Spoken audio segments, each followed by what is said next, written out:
Au Japon, la porte d'entrée principale est l'aéroport de Narita, qui se trouve dans la préfecture de Chiba. Voisin de Tokyo, Chiba est une source abondante de culture et d'histoire du pays. C'est un court voyage au cœur de Chiba qui commence.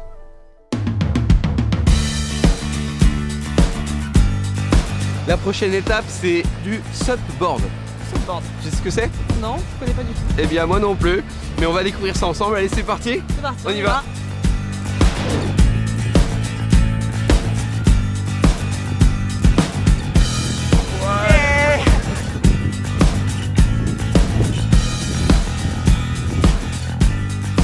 Ici, à Minami-Boso, le climat caractéristique au large des côtes assure un hiver doux et un été rafraîchissant, parfait pour des vacances tout au long de l'année. Bon bah t'es prête pour la suite? Ouais. Eh bien on y va, c'est parti.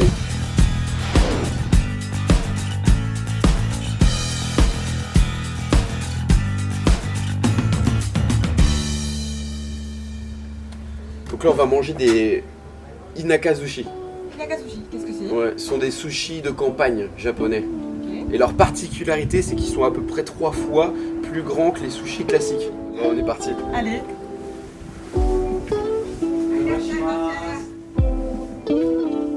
Ouvert en 1919 à Tateyama, voici un restaurant de sushi avec plus de 100 ans d'histoire, proche de la mer, le poisson y est délicieux. Une construction ancienne, une décoration d'antan et surtout l'habileté et la dextérité du maître sushi qui force le respect.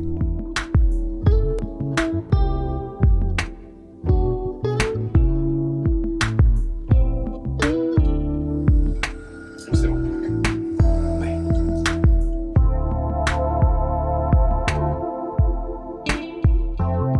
Kampachi, Kimme. En tout cas, ça a l'air très bon.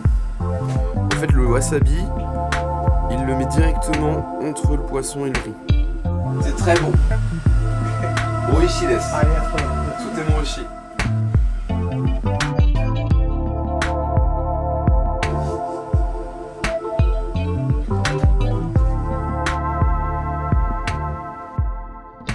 Dans un espace naturel, propice à la culture du riz grâce au climat chaud, le saké de la brasserie Ina Hanashuzo est célèbre depuis plus de 300 ans.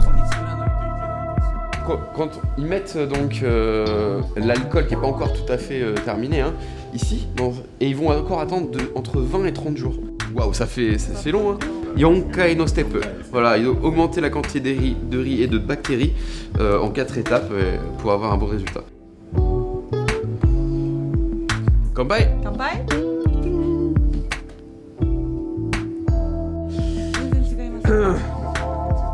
On peut d'ailleurs déguster ce saké avec du namelo, un poisson bien connu à Chiba. Tu es prête? Allez. Kanpai. Kanpai. Je me demande quel goût ça a quand même. Ça, je veux bien goûter. On voit le poireau ici, ce sont des poireaux japonais très longs. Moi je goûte sur le champ. C'est excellent. C'est excellent. Ça. C'est vraiment la sauce miso qui ressort. Hein. C'est bon, hein, très très bon.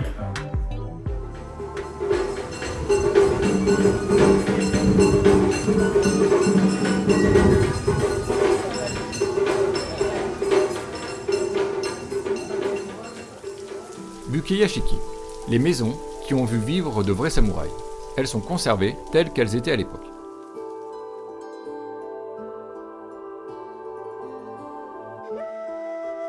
Je trempe le soba dedans. Voilà, je mélange un petit peu et... Mais c'est délicieux. Très très bon, excellent. Bosono Mura, la visite de ce village est même au Japon particulière. Au-delà de l'aspect ancien, tout est là pour rappeler l'art Edo. Il est possible d'être initié à la cérémonie du thé et de porter des habits d'époque, tels les kimonos et armures de samouraï, pour une immersion complète, un réel voyage dans le temps.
Nous sommes au temple de la montagne Narita et on va participer, je vais participer à la cérémonie Ogoma. Donc c'est une prière organisée tous les jours, plusieurs fois par jour. Et c'est une grande cérémonie, je n'y ai jamais participé, donc je vais découvrir ça avec vous. Et en fait c'est pour la sécurité domestique, la sécurité de la maison, de la famille. Allez, on y va. Mais il faut pas faire de bruit.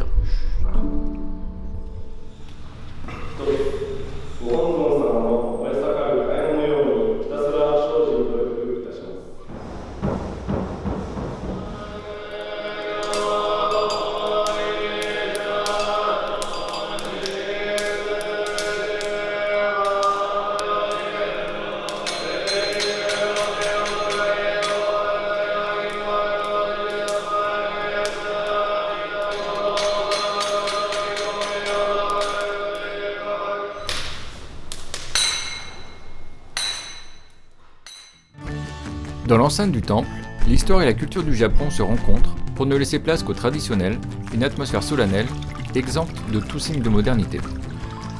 Je lave, c'est coulé sur ma main gauche, sur ma main droite. Je mets l'eau qui reste dans ma main gauche. Je la bois. J'enlève l'eau restante et je remets comme ça. Si la pièce arrive sur la tortue, toute la chance sera de mon côté. C'est parti. Ouais, yatta. La route qui mène au temple depuis toujours permet au public d'acheter de nombreux souvenirs et de tester les spécialités culinaires.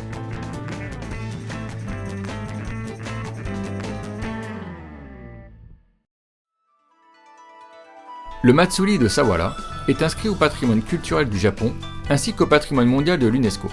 Il a lieu chaque année en juillet, puis en octobre. Depuis plus de 300 ans, c'est l'un des 3 plus grands festivals de la région du Kanto.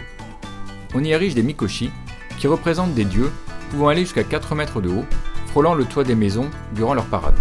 Un paysage qui ressemblerait à s'y méprendre à l'ère Edo.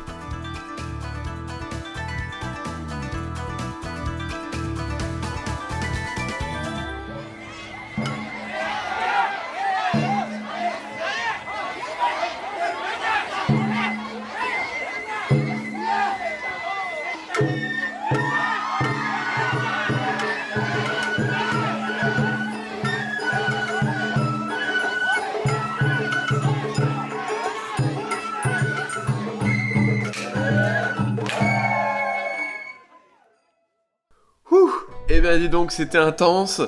Je tiens à remercier la préfecture de Chiba qui est à l'initiative de cette vidéo et qui a fait appel à moi et qui sponsorise du coup la vidéo. Donc arigatou gozaimasu. C'est vrai que, pourquoi cette vidéo? On a tendance, nous francophones, à arriver à la préfecture de Chiba par l'aéroport Narita et on va directement à Tokyo sans visiter Chiba. On loupe énormément de choses, vous avez vu, hein. Beaucoup de nature, beaucoup de tradition, c'est vraiment l'harmonie entre l'homme et la nature, la modernité et la tradition. C'est très très différent de Tokyo. Le cadre est vraiment très intéressant. J'ai adoré mes journées passées là-bas, mes quelques jours. J'aurais bien aimé y rester plus longtemps. Je pense que j'y retournerai. Donc si vous êtes de passage au Japon, je vous conseille fortement d'aller à Chiba, surtout que c'est tout près de l'aéroport, donc facile d'accès. Sur ce, eh bien n'hésitez pas à mettre des pouces vers le haut, à partager sur vos réseaux sociaux et à vous abonner à la chaîne Le Japon Foufoufou si c'est pas encore fait pour plus de vidéos. Sur ce, moi je vous dis quoi? Le mot de la fin comme d'hab. Matane!